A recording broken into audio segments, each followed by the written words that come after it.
and welcome back to another episode of the Whew Chile Chronicles Podcast. And it's your girl, Cubana Kiss. And today I have with me two of my college homies, now my work homies, my social media homies, my Dre and my Ro. What's up, y'all? Hi. How are you guys? Amazing that your gold background is flourishing. Yes, girl, this background I love so much. Thank you. Yes. So for those people who do not know, and I said my Dre and my Ro, I'm very possessive. Y'all should know that by now. Listen to the show. But for people who do not know who you are and who you represent, because we are, if you listen to the last week's episode, you know that we are talking all things reflective for the rest of the quarter four. All the way to the new year is going to be everything reflective, which has become something dear to me that I love and I enjoy the people. So let people know who you are and what you represent in Reflective Music Group. We can start with Ro. We'll start with Ro. Okay. So my name is Rodella. Everyone calls me Ro. I'm the vice president of Reflective Music. I also do booking and events for Reflective Music. So I am kind of the right hand to Andre in this whole situation of music and art. And yeah, that's what I do. Yes. What you be doing, Dre? I do a lot. I'm Andre DuBois, also known as Dre, among several other nicknames that the squad gives me. I am the CEO, president, founder of Reflective Music Group. Songwriter, producer, artist manager, production manager, etc., and so forth. So yes, the man with many hats. Okay. Yes. So Reflective Music Group isn't something new to either one of you. How did you guys come up with the idea to get all of these different type of artists under one umbrella? By accident. So Reflective in its original incarnation was just supposed to be a production company, just a vehicle that I would use to produce music under. That's all. And what happened was I had worked with our first client, Ashley Lachelle. I worked with her first on her first project, and then got her involved in a management situation because I was also doing some work with a certain management company. The management company folded, and at that point I said, I'm tired of you playing musical managers. Let's just get through this album, and we'll go from there. I'll take care of you in the meantime. So there was me, my production coordinator at the time, Brandy, and Ashley.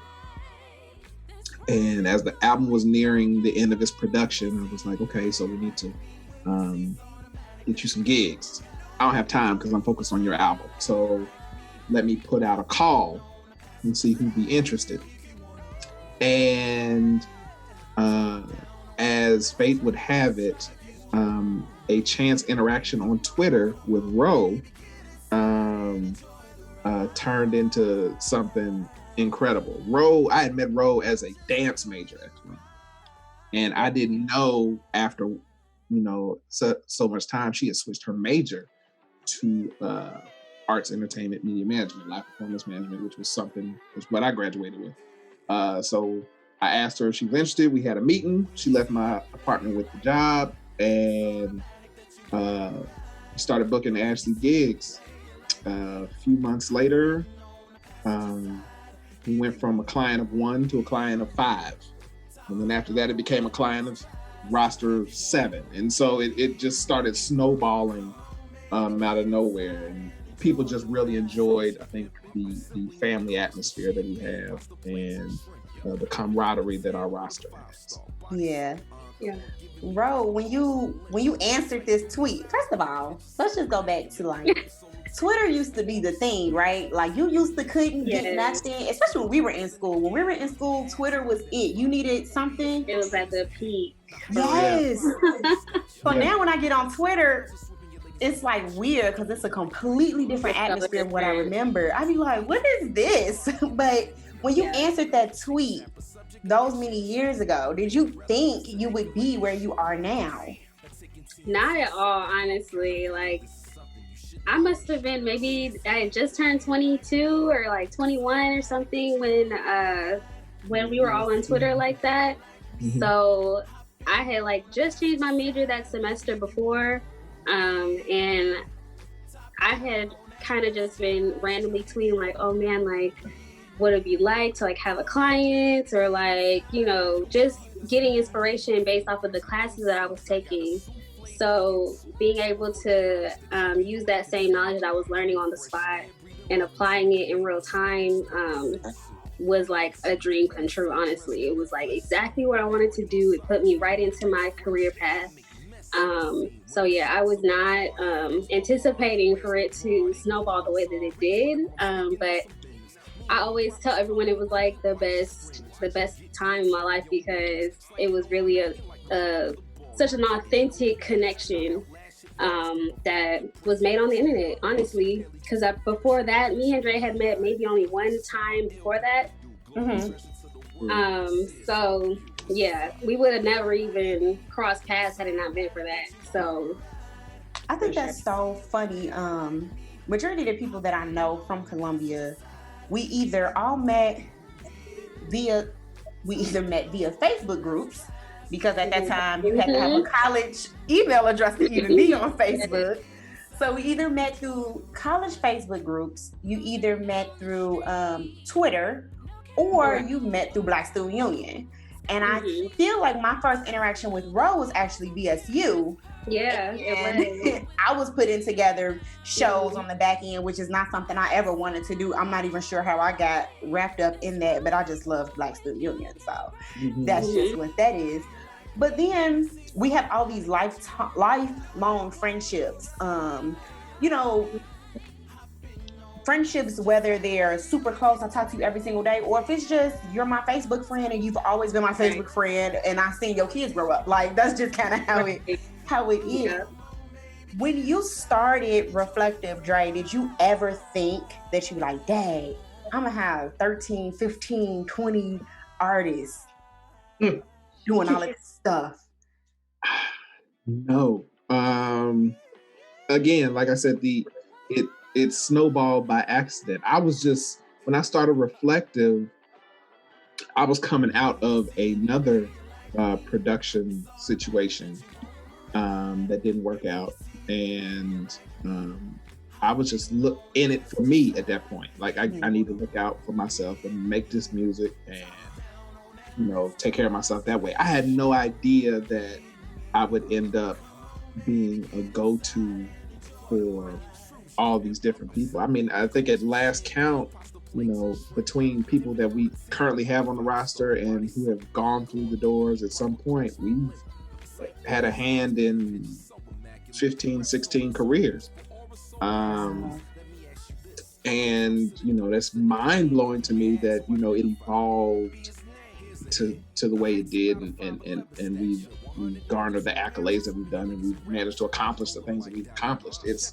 It's crazy. I never to answer. Never. Go backwards. That ain't what I thought was gonna happen. I thought this was gonna be quick. To be honest with you, for a long time, I fought management. Like, I'd been approached for years about managing different people, and I was like, I don't want that headache. I don't want to be babysitting people and da da da.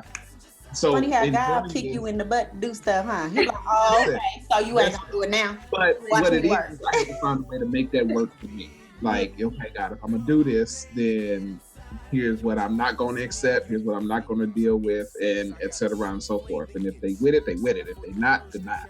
Yeah. And that's the standard I hold. Well, me and Ro, we hold all of our clients to. Yeah. Ro, what made you change your major? I just felt like the dance community was changing into something that felt just not organic to me. Like, I felt like everyone's trying to be seen. It got really cliquey. And I'm not like a cliquey type of person. So I was like, let me just juice out. Like, it was becoming way too like serious. I was like, y'all are over here trying to outdo each other, and y'all are only 19 and 20. Like, y'all don't know nothing. Like, it's so funny you say that. you know? Yeah, it's so funny you say that. I had a roommate at Columbia that was a dance major. And I remember her coming home like one day bawling. And I'm not an emotional person, so I didn't know what to do with that. I was like, why is she crying? Like, what's going on? She got water falling from her face. This is weird. I'm like, what's wrong with you? And she's like, it's so damn clicky. Like, she was so upset. And I was just like, it's dance. Like, I was so confused, like, about all of that. So when you changed your major, how did you get to the point you was like, I'm gonna do arts, entertainment, media management. That's what's gonna be for me. So originally I didn't have a concentration. So the different concentrations were like live performance, visual art, and some other things. So I wasn't really sure which field I wanted to go into, but I was like, arts, entertainment, like I like entertainment, I like media. Like I was like, do I want to go into marketing? Like, do I want to go into music? Like I just wasn't really sure. But I just knew that I liked art and I liked entertainment and wanted to do something in that field. Mm-hmm. So it took a couple classes for me to pick my concentration, which was live music management. So some of the classes was like event planning, the media marketing, music marketing, stuff like that. I really took interest to, and that's kind of just where I landed. And I met Dre right on the like middle junior year, going into my senior year, when we talked about Reflective for the first time. So talking about two different things. Okay. Oh. We talked about Reflective. I was like, wait a minute, but okay. He's like, that's too many stories. He's like, actually, I'm gonna head out. I'm not gonna tell my girl's business. I'm just, It was, so that's when I was like, around that area, I was like, okay, I think I'm gonna be into music. And then met Dre, kind of started curating my schedule around that, and it just kind of all fell into place. Yeah, I think it's so dope. You guys brought me in. Oh crap! Was it 2 years ago? 3. Has it been 3 years? 3, yeah. I want to say 3 years. 3. Oh my gosh! So because it was right before I moved to LA. I was gonna say, you were still here 3 years ago. Mm-hmm. First of all, that's just bananas. I don't know where time is going. I just want to say Black Don't Crack because we all still look good in the It's like hell if you don't take care of it though. So yeah. But 3 years ago, Dre put out a call on Instagram, is where I saw it anyway. He put out a call and he's like, I need somebody to run this social media. I'm done. I was like, oh, okay. That's just pretty much how that went. And I want to go back to what Dre said. He was like, it became like this family atmosphere. You guys brought me in. I feel like I've known everybody on Reflective Music Group's roster all my life. And I just met some of them literally a few months ago. Like, how do you guys go about picking and choosing who can be a part of this group? I feel like a lot of it dealt with the drive of wanting to be a part of something that they can call family and like they can call home base. I feel like when we first came on the scene, it was a lot of new artists that were just looking for some type of solace, some type of camaraderie in an industry that was known to be more of a crabs in a barrel mentality. So we were one of the few, I would say, collectives that were a little bit more open, a little bit more welcoming, a little bit more like, all right, let's see what you really are about, as opposed to leaning into the more like cliquey kind of state of mind, I would say. I also think that some of it was kind of easy, at least initially, because people had pre-established relationships. So, for example, Ashley's first project, the introduction, I brought D2G on as a feature for that project because I'd known D2G. I met him literally my first week in Chicago, my freshman year, doing a cypher. So I brought him in to record. fast forward, a few years later, we put him on Ashley's second project. He hosts her album release thing, and then we bring him on to feature at her first residency gig. Mm-hmm. And then he wanted to be down with Reflective. So I think he felt comfortable with us in that regard. Same with Danny Barnes. Danny Barnes, I had done Ro did too. We did the show called I Still Love Her, and he was one of the premier dancers. So I'd known him since 2009. Wait. And I see light bulbs coming on. Yeah, what's his name? The dancer guy, the tap dancer guy. What is his name? Ken. Jedi. Wasn't he in that? Yes. Yeah. I'm gonna say I know that. So, wow. And that's part of the way I met Ro, because my best friend Jeremy was in that show, and Jeremy was always in the dance department, and him and Ro connected, and we all became friends. So it all of this kind of stuff.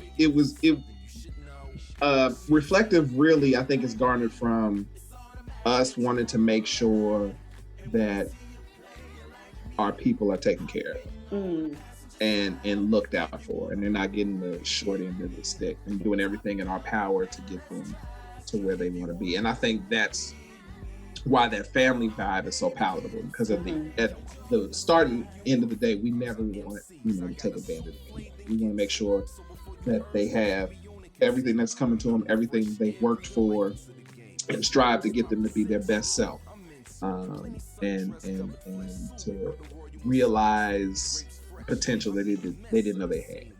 Yeah. So and how do you guys deal with all of those different personalities? It's like a lot of different personalities. Actually, when I met everybody all at once, I was like, oh my God, like I was low-key overwhelmed, and I got a big personality. I was like, this is a lot. Yeah, we all have very specific personalities, I think. But for somehow they all gel. I don't know. Yeah. I don't know. I don't know. Right? Because we're all artists in our own different ways. So once you connect over art, you probably don't even care about the personality. And I feel like another thing is because we've all just been surrounded by other artists, and that just having that artistry background, all of us just being at Columbia, or just naturally gravitating towards other artists, we all respect each other's weird. And I love it. It gels. And also, I think we've been described as when we were gearing up for the tour, we were described by a DJ as, actually several DJs, as Chicago music's Avengers or X-Men, with like me and Ro at the center, and then you got everybody, these other superheroes. Like if I'm Nick Fury, she's Hill, and then you got all these, you got Iron Man and Hulk and Black Widow and all these other kinds of things. They're cool, they're dope on their own. They're more powerful when they come together, but that's after they get through all the personality crap that they got to get through in order to make things work. And I think that's part of what makes us, that's part of what has made Reflective stand out, even when we've been, semi-dormant, is that everybody knows that, when we come together, it's something to look out for, because we genuinely support each other. We generally got each other's back, and we will, where one doesn't have it, the other will pick up the slack. And that's had to come into play also in personality management, for sure. There's been some days where, I've hit Ro up, like, I can't deal with such and such today. Can you reach out? And XYZ, and the same in return. Like, I feel today, Dre, you better handle it before I do. And it goes back and forth like that. But at the end of the day, it's all love. We want the best for all of them. And totally. It's I guess that's like family too. Like, talk to your mother, because she about to get on my last. your daddy because I'm about to slap the shit out. You know, it's that kind of thing. Yeah, I love it. I know that recently we did the photo shoot. We had just majority of the entire crew there, which I thought was super dope. But I got to snap a picture of Ro and was it Danny? I think it was Danny. No, it was Magic. It was Magic, yeah. I got to snap a picture of Ro and Magic and I captioned it, when your introvert side gotta be extrovert, because those two was kind of like I don't want to talk to nobody. Yes, both of us in particular are a little bit more introverted. So yeah, you captured our essence perfectly in that moment. I was cracking up. I was like, oh my God. And it was just like, you could tell like, okay, these are the ambiverts who can be introvert or they can be extrovert. These are the extroverts. These people gonna talk, they gonna do whatever. Right. Then you got your introverts over here. And I thought that was so cool to capture because I was like, oh no, this is very clear. This is very clear exactly. Yeah. All right, so y'all stay tuned. We'll be right back. I'll have more with Ro and Dre from Reflective. Woo child. It ain't nothing like a good online boutique. And I'm gonna give y'all a little secret. One of the best ones out there is Aaliyah Rose Boutique. Look, go to AleahRoseBoutique.com, child. I'm gonna tell you why. She got everything. She got shades, earrings, lip gloss, t-shirt, dresses, biker shorts.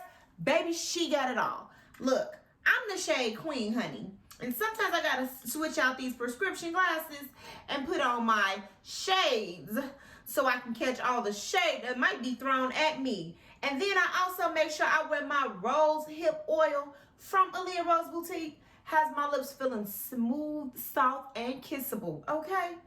Look, go ahead and check out this boutique. Baby, I promise you won't be disappointed. Make sure you tell them Cubana sent you. Mwah. Long, busy, tiring workday, there's nothing more important to me than taking a long, hot bath, accompanied with my Green Garden Source vegan, handmade, natural skincare and energy care products. One of my favorites actually to have in my bath with my bubbles is my pink coconut bath bomb by Green Garden Source. I just love how it makes my bathroom smell and feel like an island oasis. It makes me really feel like I'm on vacation. I love it. But then when I get out, there is nothing like lathering up with this bomb pineapple shea butter. You want to feel like you're in an island oasis? Go ahead and check out Green Garden Source on Instagram or on Facebook. You can also get their products at Etsy.com. Just search Green Garden Source. Make sure you tell them Cubana sent you. Whoo child, welcome back. And of course, y'all know already, I got Dre and Ro from Reflective Music Group with me all show long. So I really appreciate y'all coming through, being my co-host. Yes, I'm excited to be here. Yes. Don't mind this stupid plane making all this noise. I love LA noise. Everybody I interview from LA be like, don't mind the cars. Like, baby, it's LA. We already know. Listen, the cars, they be racing down my street. I'm like, please, y'all. So, Ro, actually, what made you move to LA? So, I'm also a makeup artist. Do you see that face? You see That's why she moved. It's natural beat. You know, you feel me? I'm also a makeup artist. And outside of that, I was just ready to leave Chicago. I was born and raised, lived there 24 years of my entire life. Longer than that, 27, 28, something like that. Going up. A long time.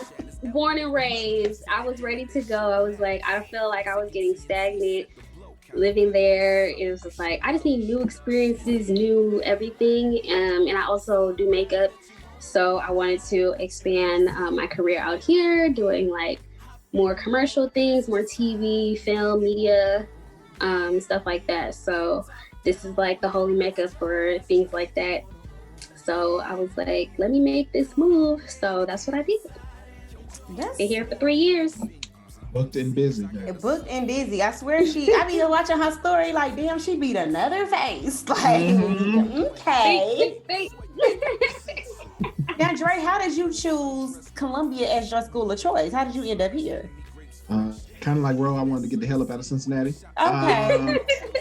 It was so bad. Like I didn't even apply to a school in a neighboring state. I was like, nope, I'm out. And it came down to 4 schools that I was really interested in, and Columbia. When I went to visit Columbia for the open house, you could just feel like Columbia's different now, I think, but back then you could feel the creative energy in the air. You could feel the artistic excitement, and it was colors, and it was vibrant, and it was loud, and it was music, and there were black people. There were black people doing what they love, and I was like, oh my God, I belong here. And I think the open house I went to was like in April or something like that, and the weather was nice, and there were at that point it was nice. Right, now we don't know what the hell you're gonna get in April. It's just now you don't know, right? I happened to come on a good weekend. But it and it wasn't too far from home, so I could get back to Cincinnati if something happened. If they needed me back here, I could rush back with no issue. The Columbia living situation was dope. Cleanest dorms I ever seen. Apartments. I was gonna say, because my friends who went to the U of I's and Howard and this, they was like, wait a minute, you got a 2-bedroom, 2-bathroom apartment downtown? Like, yeah, that's what my dorm is. Like, I was like, I don't understand. You got a kitchen? Like, yeah, I cook every single day. I cook. I don't understand what's going on here. Like, and also there was the aspect of being in a environment where everybody was kind of like you. Yes. Like, where in high school, you maybe didn't fit in as much because you were the artistic guy. You were the guy that sang. You were the guy that wrote lyrics. You were the person that danced everywhere. You were that. Right. So nobody really, really got you. The people that went off to major in political science and people in economics and, all this other kind of stuff. But when you got to Columbia, and even when you got to witness Black Columbia, because that was that's a different subset. Yeah. Because I remember we used to Black Columbia, when Black Columbia showed up at Words on Wednesday and Big Mouth and Painted Black and all of these things, it was like a different thing. And so I was just like, I gotta do it. There's no doubt.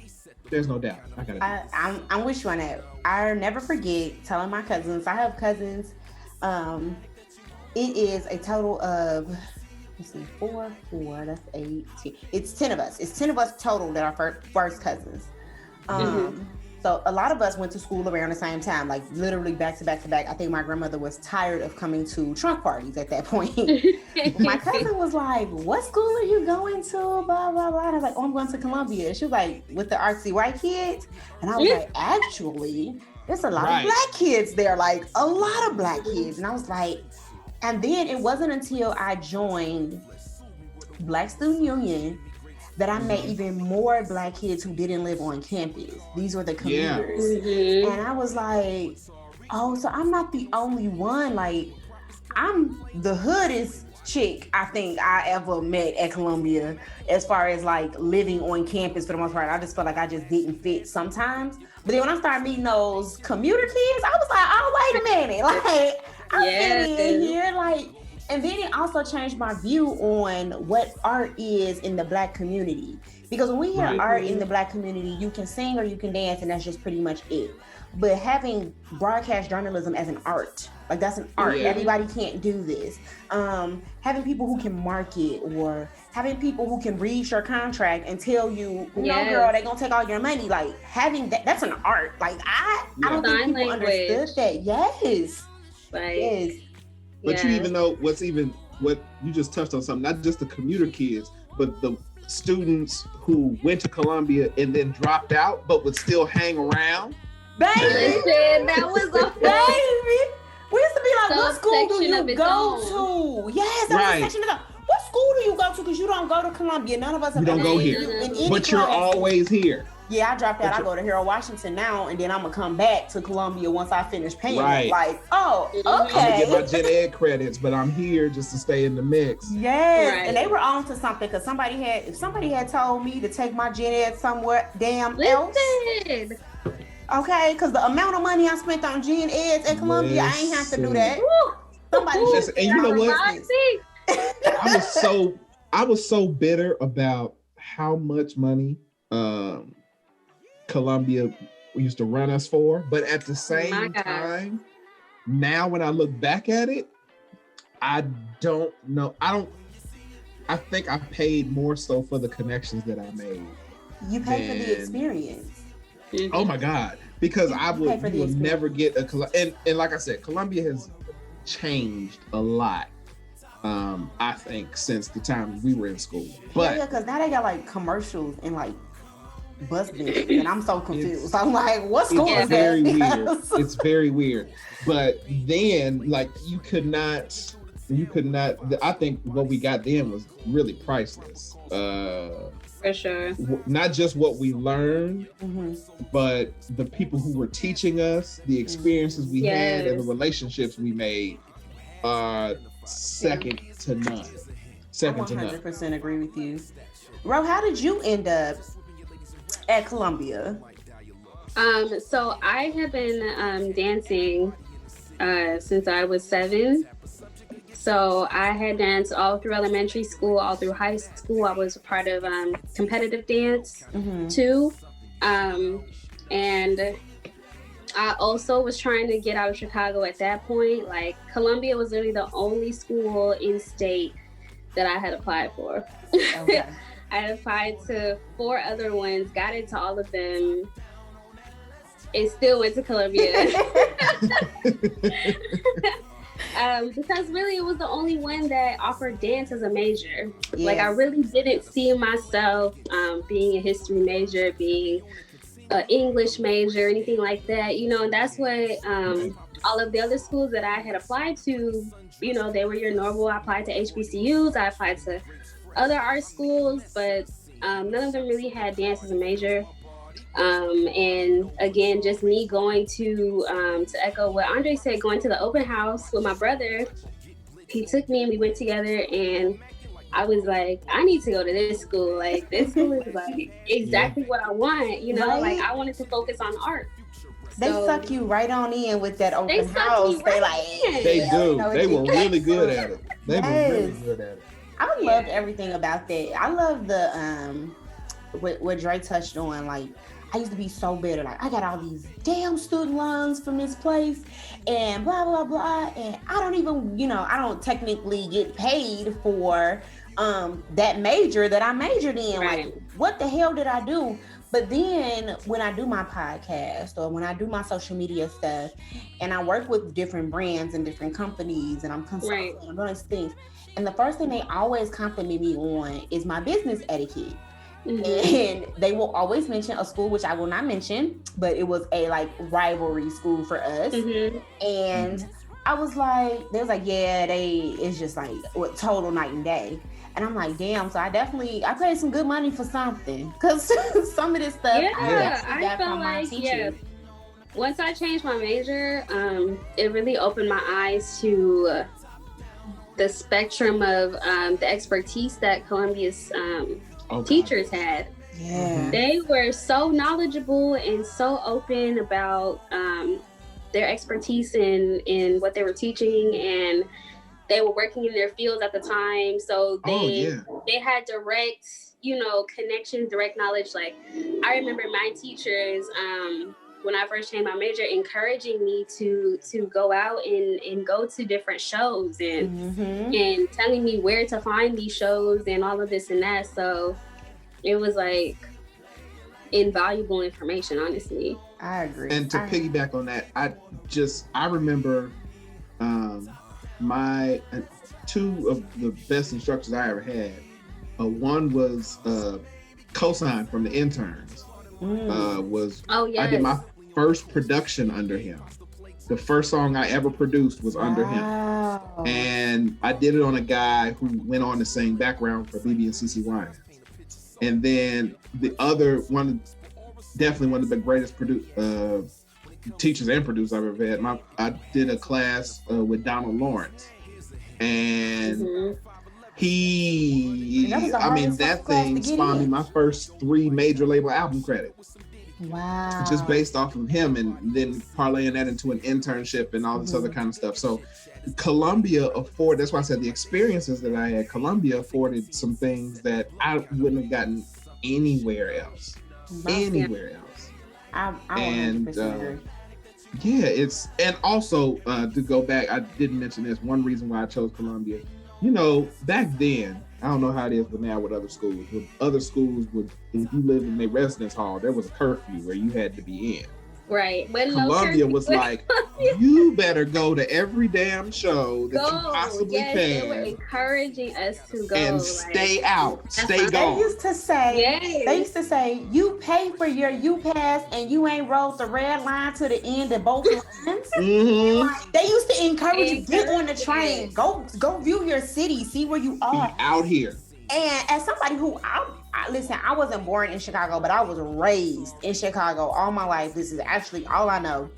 Mm-hmm. I knew more of the city once I moved downtown to go to school than I did any other time, because Columbia was so big on knowing your surroundings.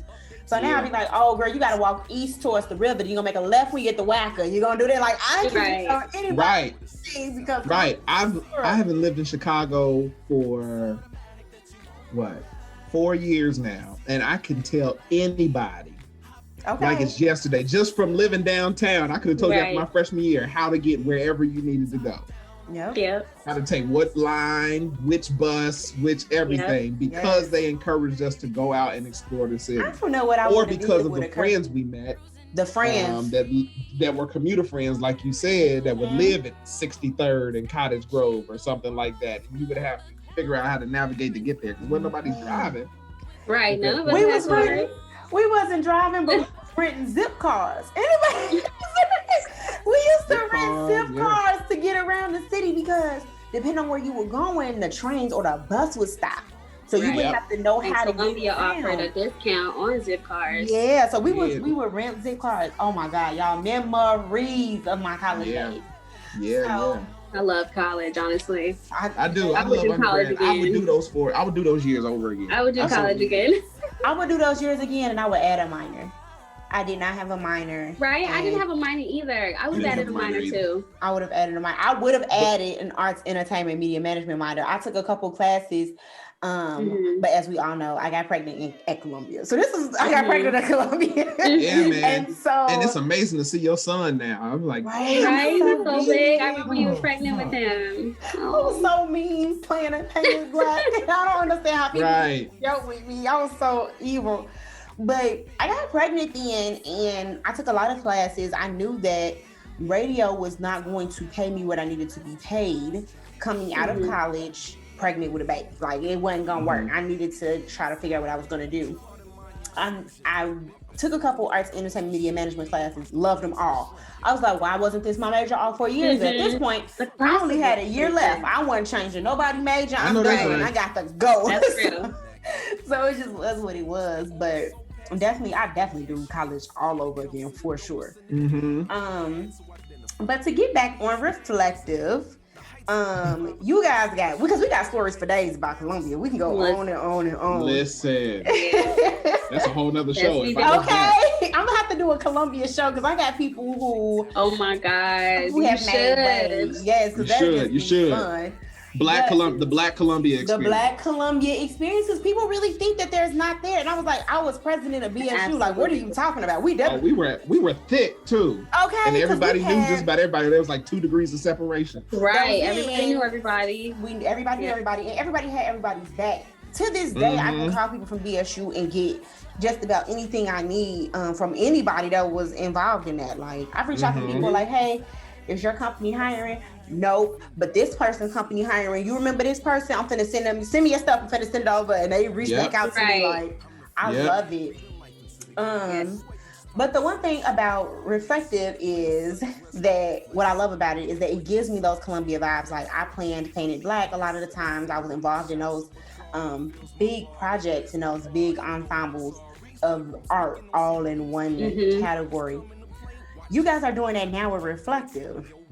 So how does that stress you out, Ro? You're on one side of the world, on one side of the states, and Dre, you on the other side. So like, how are you guys making it work when you're planning things pre-COVID? Pre-COVID. I think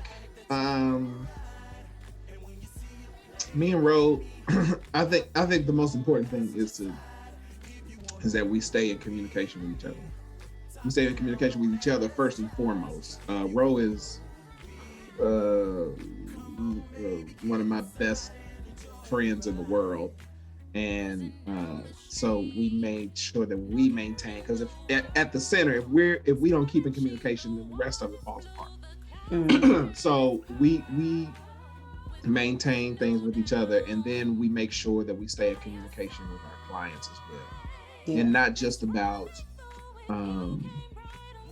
album releases or where are you on this project, etc. and so forth, but how are you? Well, are doing wellness checks even before COVID, just to make sure that we're good. And I'm good for FaceTiming somebody and saying I just need to lay eyes on you. You know what I mean? And I think that at the center, that helps clients feel like they're not forgotten about.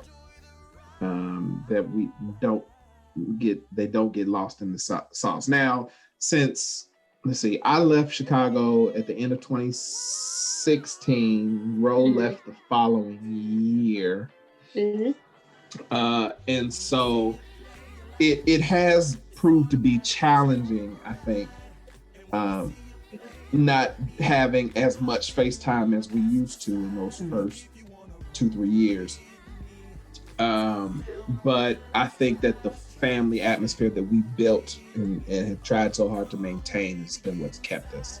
And even in the past couple of years, when we haven't been as active due to whatever has been going on, people still recognize the name, they recognize the brand, and they know that if you see, 2G outperforming, and we might not all be there, but he's still got an army that has his back. And the same with Danny Bars and Magic and all these people. So I think that's been what's kept us. Yeah. For sure. The nice part is that most of our clients are still in the same city. So they still have that support system. When concerts and networking events and stuff were still going on regularly. It was never just one of us showing up. It was always a crew, everyone bonding together, staying in communication, and that definitely helps for sure. Yeah. And then when Ro and I are in town, if somebody has something going on, we already know where we need to be. Right. Yeah. That's already the plan. Already the plan. And to be honest, this year, COVID derailed a lot, because this was going to be, we were planning another, tour and all this kind of stuff, because everybody had stuff ready to go, and we were about to get back out there and partnering with another entity to make that happen. And then COVID came and squashed that. But so it's not a matter of, I guess, can we? It's when will we break that all together? And I think as people are getting older, I think all of us are in our 30s now. People got families and kids and whatnot. I don't know. I'm sorry. There are a couple of people that are in their late 20s on the brink of 30. Okay. But none of us are in our early 20s, just coming out of college trying to make things work anymore. We've life-changing things have happened. So in accordance with that, we wouldn't get as much FaceTime as we need to anyway. Right. Because we all have to do things to make ourselves grow. We all have these outside initiatives. We got Grow by Ro going. I have my songwriting things that are popping off, and et cetera and so forth. Everybody has other things outside of Reflective that they focus on. Right. And need time to build, and folks have been working on projects and in the studio and stuff, so all of that means it's less time for us as the collective. But there is something in you felt this several times, there's something about when the collective gets together. Baby. There is like this tangible energy, this tangible vibe that cannot be denied. If I could have booked a show during that photo shoot, if we could have had that place the whole day and did a show that night, it would have been off the charts. Because that's just who we are when we get together. That family atmosphere that's what made the tour so successful. That family atmosphere, it translates no matter if it's a video shoot, a photo shoot, a performance, or just us kicking back. I think that's what keeps people engaged with Reflective, and what keeps us pushing forward, makes it work. But I love Reflective and everything that it represents, and where I've seen it come from and where I've seen it grow to where it is now.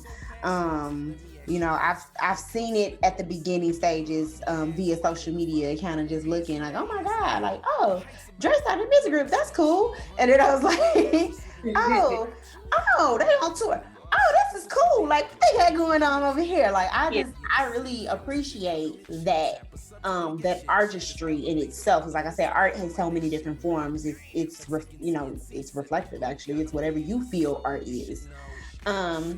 See yourself. So, with that being said, talking about the tours and all of that stuff, what has been your favorite project that Reflective has released or that you guys have worked on?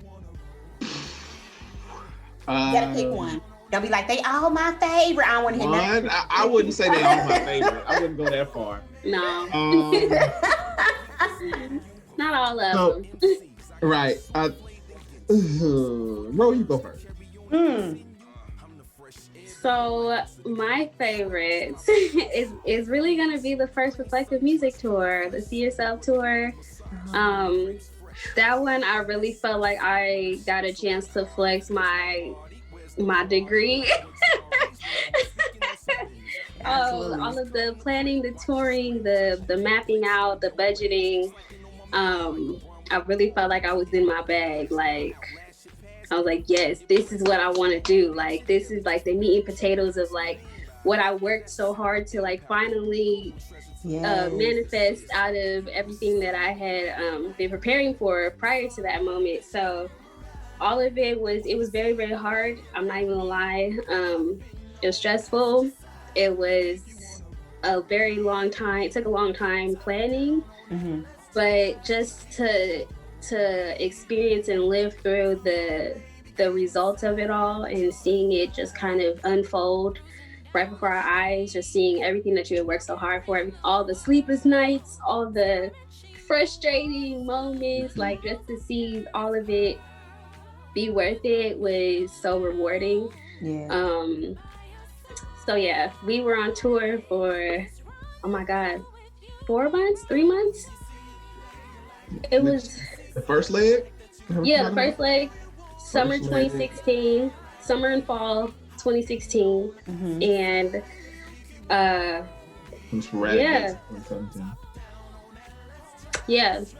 So that was my favorite summer. I don't know. 2016? Drake and Future was on the summer, all summer 16, okay? Yeah. What about you? I think, well, before I get to that, I think the See Yourself tour is definitely one of mine. Because I just remember how that whole story starts in 2015, really. Yeah. With, when 2G dropped Short Summers, Long Winters, that album, which is also goes back, that's one of my favorite Reflective albums. That's one of my top 2 favorite Reflective albums. That album and the biggest single from it, Hydroplane, really set us up for that tour. Because from that album, then we did we did the Unplugged show at Refuge, which was packed out, and then we did the opening for Joe Budden. And Promontory was thick that night. And we ended with hydroplaning, and 2G had said he wanted everybody to be with him. So, I came out and did the quest with him, and then Jay Romero, Danny Barnes, and Katrina Verleen did Lovely Day with him, and then Breezy City came out and did I Got It with him, and then did hydroplaning, and Ashley Lachelle and Isaiah Jones came out and did that with him, and then the whole crew came out and did that with him, and it was amazing. We got better response than Joe did that night. Wow. And the people that followed 2G couldn't keep up. So it was at that moment, me and Ro was like, we got to put this on the road. This can't just be a Chicago thing. Now, what was the most difficult project? You like, we ain't gonna never do that again. I would probably say South by Southwest 2015. That was a huge learning lesson for Dre and I. As far as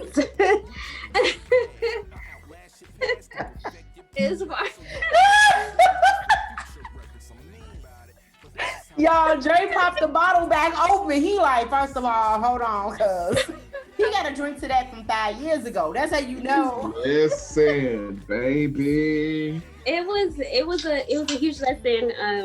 I would say as far as just dotting your I's and crossing them T's as far as the manager side of it. Our client really wanted to go to South by Southwest, and we just weren't patient. We kind of rushed it.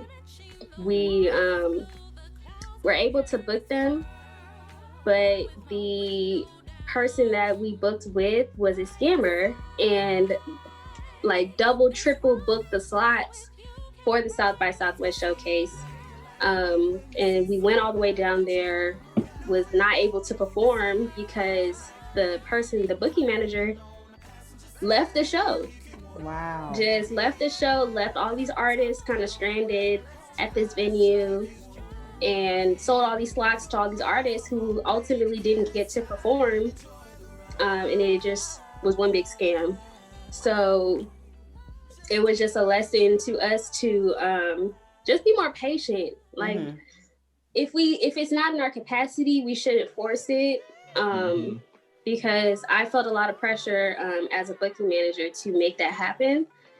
And I wasn't being diligent in my research as far as the company, the manager, and just making sure that there was a legit opportunity. Yeah. So that was definitely a lesson learned on my part for sure. Dre, you poured out the whole bottle of liquor. Well, first, let me go back and say that the other project that was most rewarding was Ashley Lachelle's Letting Go, because that was our first one. And that's what brought Reflective into the whole landscape of things. I would say the most difficult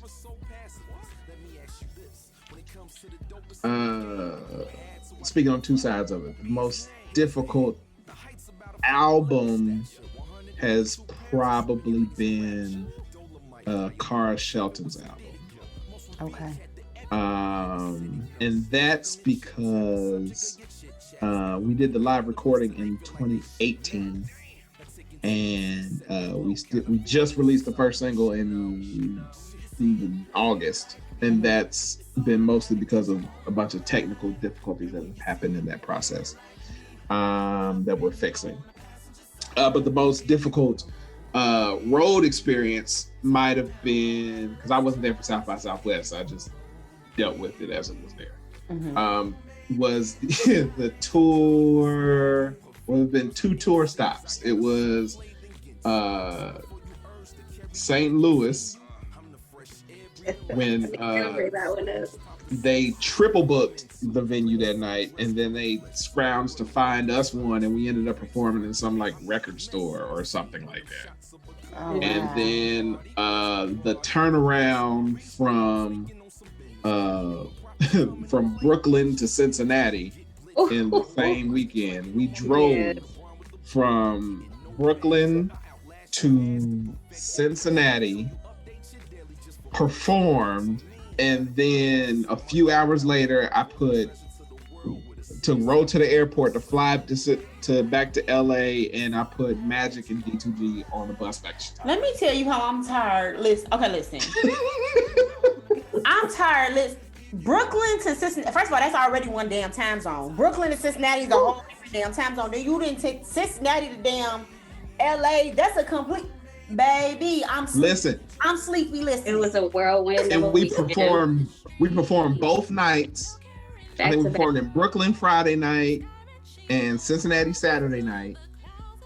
In the overnight between Friday and Saturday, we stayed at an Airbnb. Me, 2, Ro, and 40, Danny Bars, excuse me. Mm-hmm. Me and Rose shared a bed. There was no heat. In November. So that's the reason we shared the bed, was because we were freezing. There was no heat at all. There was no heat. There was no hot water. There was nothing. So actually, most of us performed the show in Cincinnati the next night.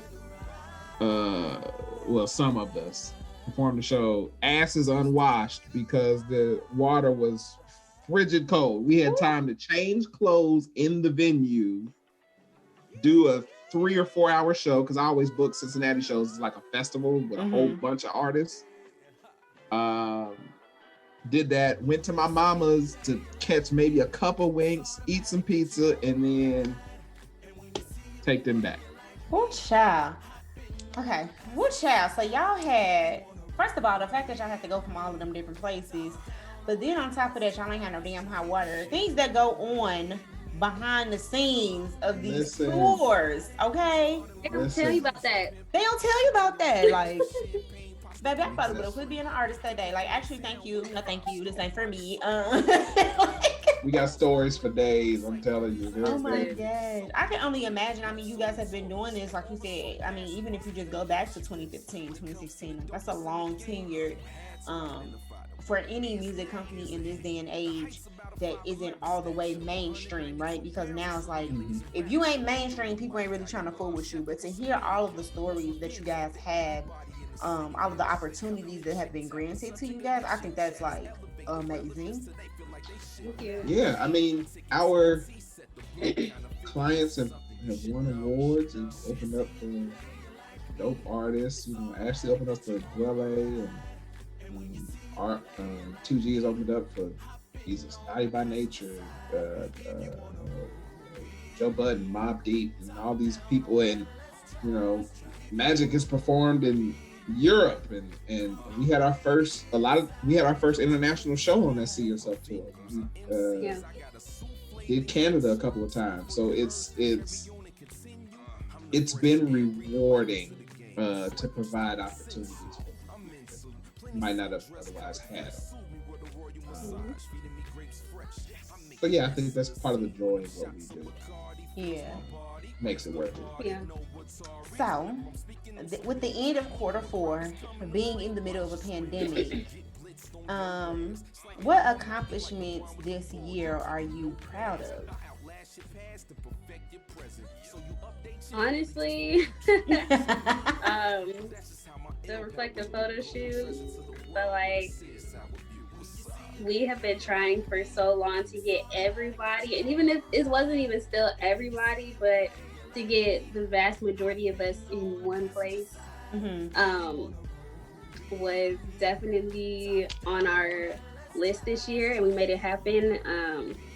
COVID compliance and whatnot, so that was definitely a highlight for Reflective this year, being able to reconvene, be able to get some work done as a unit. A lot of people have been doing a lot of independent work as far as working on their albums or writing new songs. So yeah, this was like a great group effort in being able to just reconvene and get this knocked out, because I feel like it has been 3 years since our last photo shoot with everybody together, or 4 years, something like that. We have never been all together for any photo shoot. Yeah. Wow. That was our that part too. That was our first group photo shoot. We would do, the last one we did was like 3 years ago, and every artist had their individual time slot with XYZ, and then the team did hours together for the most part. But that was the first time in a long time that most of us had been together. I think before that, it may have been the last Canada show in 2017. That was the last time a good group of us were together. But this is the most we've all been together. We were only missing, I think, maybe 3 people. I was gonna say we weren't missing that many people. I feel like we were only missing like maybe three people. And those 3 people were supposed to come. It was supposed to be Cara, Elise, and Brandy. Brandy was having, or somebody in her family was having, I can't remember which, some health challenges. And Cara and Elise had some family matters to attend to. But they couldn't make it at the last minute. But other than that, we were there. And she's right, that may have been the biggest accomplishment of the year in light of COVID. I think another good one was probably was getting Cara single out. That was a big Herculean effort because of all the tech stuff that is going on behind the scenes, which I won't go that deep into in this particular interview. But when she comes out with the project, we'll detail everything that made it take so long. But getting that done, because Cara is our very first Christian gospel client, and so having our first gospel release or Reflective kind of fulfills like what we've done. We've always geared ourselves towards the urban independent recording artist scene, and so we've had R&B, we've had hip hop, we've had jazz at one point or another. Now we got the gospel spectrum to include that we can accomplish. I think it's amazing to add Carver to the mix of everybody else, right? Because we got like rap and we got R&B and all these things, and then to add her in, it just shows how broad music is. And if you're talented, you're talented. It doesn't matter what else is going on. Yeah. So, what are the goals that you have for Reflective now that Q4 is damn near over, Chad? We almost out of 2020. I know a lot of people happy. 2020 wasn't that bad for me, so I'm like, okay, well, it's okay. But going into Q1, going into a new year, what are some of the goals you want for Reflective to achieve next year? I think for me, and me and Ro have been like this since the beginning. Once we hit Thanksgiving, we start tapering off, and then Christmas we do a hard stop because we feel very firmly that we don't want to be celebrated by the masses and tolerated at home. Okay. We want to make sure that we spend time with our families and all those kind of things. So around this time, we're already looking at, and even before now, we're already looking at 21. Right. That being said, 21 is shaping up to be different than other years because we just don't know what's going to happen in light of COVID. What I do know is that almost every Reflective client that we have will be dropping a project in 2020. Okay. So we're going to see Cara's album. We're going to see Ashley's long-awaited album. We're going to see Magic's album. We're going to see Danny Barr's album. We'll see 1 or 2 projects from D2Z. And even Katrina Valine is in the studio. And we'll see Ty's album. Yes, for Ty. And Ty's album is one that I'm I'm excited about. But the reason I'm excited about Ty's album is that Ty has been a friend of Reflective for a while. And now I've listened to some of the music that she's doing, and she feels a need that we had. We didn't have that contemporary R&B person, right? And now we have it. The one that she sings, she dances, she's young. She has that energy. And she's really shaping up this project to make a statement and come out from the background shadow. So I'm very much excited about that project. But yeah, almost everybody is dropping after been doing it for a while. And if COVID permits, fall of 2021, we might start doing stuff on the road as well. Hopefully, but we'll see what happens. So we're talking about Ty. I'm glad that Ty actually does have a project coming out. I really enjoy her personality, and she has such a big personality. So I can't wait for this project, and I can't wait to hear it. Yeah, and Ty. Funny thing about Ty is I met Ty. Well, I don't know if you were there that night, but we did. There's this band called Johnny Kilroy. And Ty is one of the vocalists for Johnny Kilroy, and they had a show at the Double Door. Oh, I missed the Double Door. I was there. Yeah, I remember that. And Ashley and 2G opened up for him at the Double Door, and I heard Ty sing. I was like, "Wow, you're amazing!" And then later on that year, because that was around the time we billed that as part of the Reflective See Yourself promo tour, and we later invited them to open up for or be a part of a tour stop in Kansas City. And she sang "Say Yes" a cappella for that tour stop, and I was like, oh my God. So I was trying to get on her then to sign and all kind of stuff, and it took 3 years, but finally made that happen. So 2 years, something like that. So we are very happy for Ty to be a part of the collective. We love Ty. We do love Ty. Personal, reflective goal is to have all of us go on a reflective retreat. We're approaching the 7-year anniversary of Reflective Music, and we've never had I guess something that will cultivate a workshop / relaxative environment for all of us to kind of just community together, kind of reminisce on what we've built, what we worked on, and how we can make it better.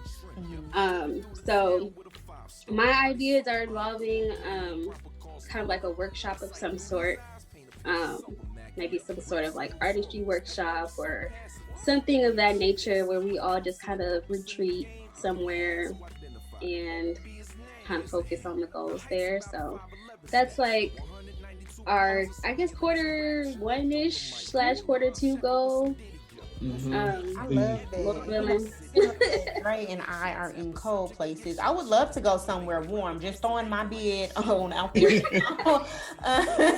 So the anniversary is April 3rd. That's when Reflective was licensed as an LLC. But I think it's been a very long, like we said earlier, it's been a very long time since we all just got together and broke bread and kicked it with each other. I think we used to have gumbo nights at my house. I would cook a double portion of gumbo. Ro would cook a batch of crab and artichoke dip. Hallelujah! You better praise him on that. Somebody would pick up some chicken from Uncle Joe's or something like that, and we would just commune and fellowship. And we haven't done that in maybe 4 years, outside of when the See Yourself tour would come to Cincinnati. Yeah. And my mother and my aunts would prepare a spread for all of us. And so it's been some time since we've done it. And I think that, we need to get back to basics as far as being a close, not that we lost ties or anything. I think that's important to the nucleus of who we are, is that family atmosphere. Yeah. Ro and I have been very conscious of trying to be almost like a mini Motown. And that's what Motown in the early days was built off of, that sense of support, camaraderie. If you don't have it, the next one does.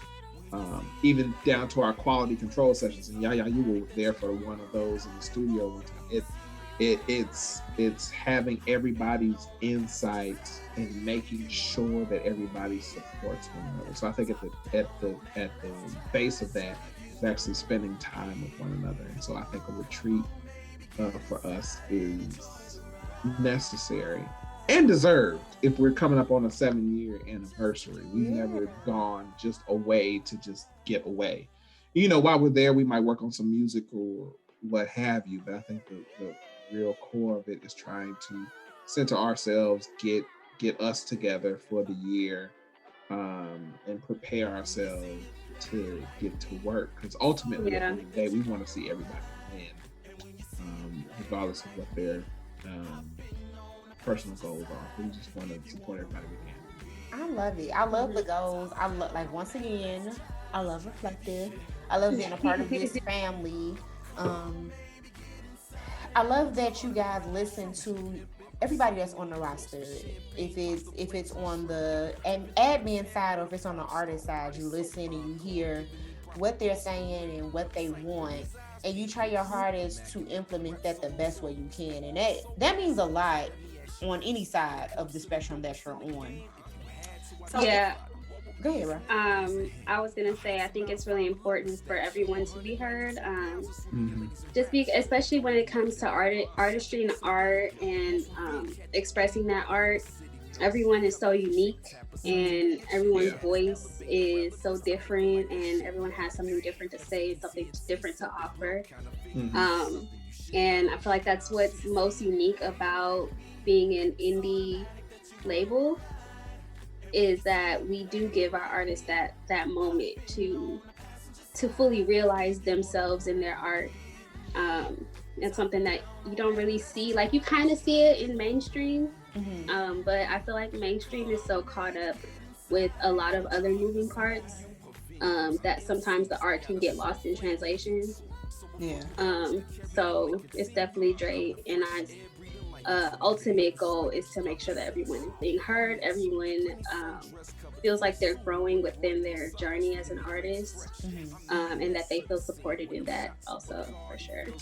But in that, they have to be committed to not cutting corners. Right, totally. To realizing their full potential. And if that means, delaying a project because it's not there yet, then that's what it means. And that's been the importance of our quality control stuff. Like, if that's the way to ensure that we don't catch a brick.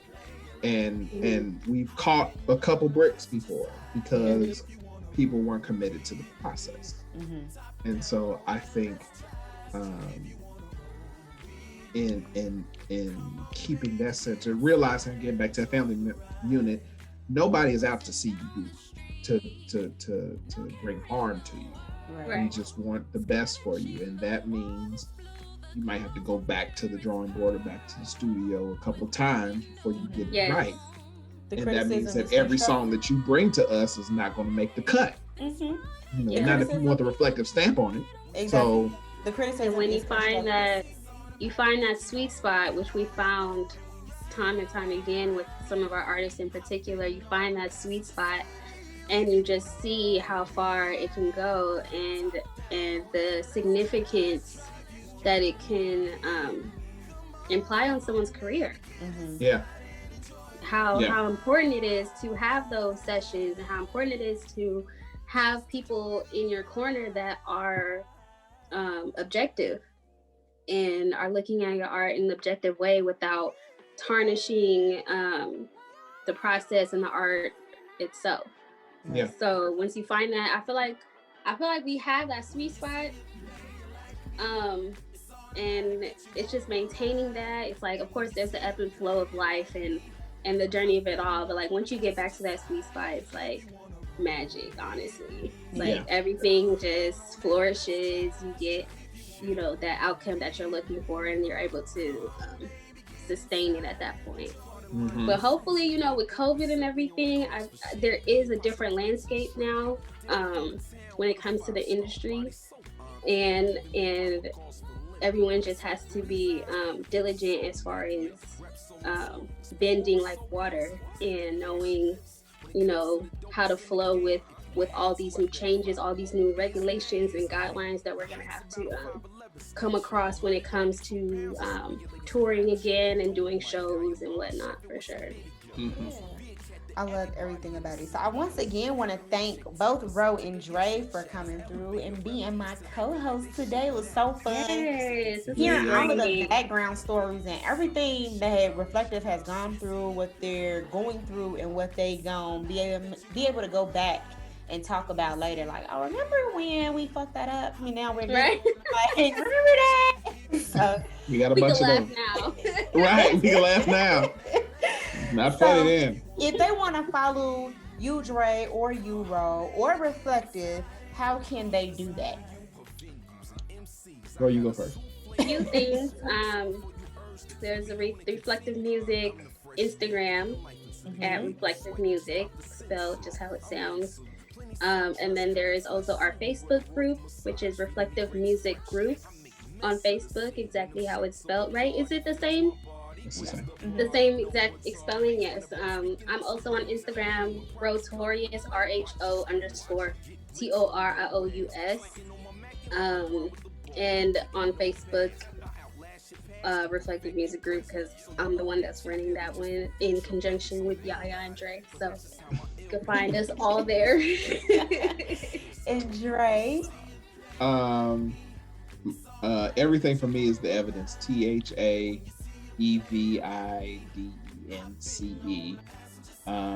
And Reflective Music has a Twitter. It's Reflective Music, but with a Q instead of a C, because some entity won't act right, basically.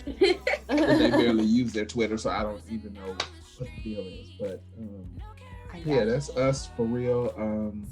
And then, all of our clients, you can find information about them there. Also, our website, reflective-music.com. Yes. So if you're listening to this on your favorite podcast streaming site, all of the information is below in the description box. And if you're watching this on YouTube, just hit that little arrow so you can get everything they just said with all of the links. You already know you can follow your girl at Cubana Kiss on everything, Facebook, Instagram, Twitter, and Snapchat. I'm there and I'll be waiting for you. So make sure you review and rate this podcast. Make sure you also follow me on YouTube and hit subscribe, and look forward to next week when we have another Reflective Music artist as our guest. So make sure y'all stay tuned. Until then, TTYL. Mwah. Bye. The gifted ones.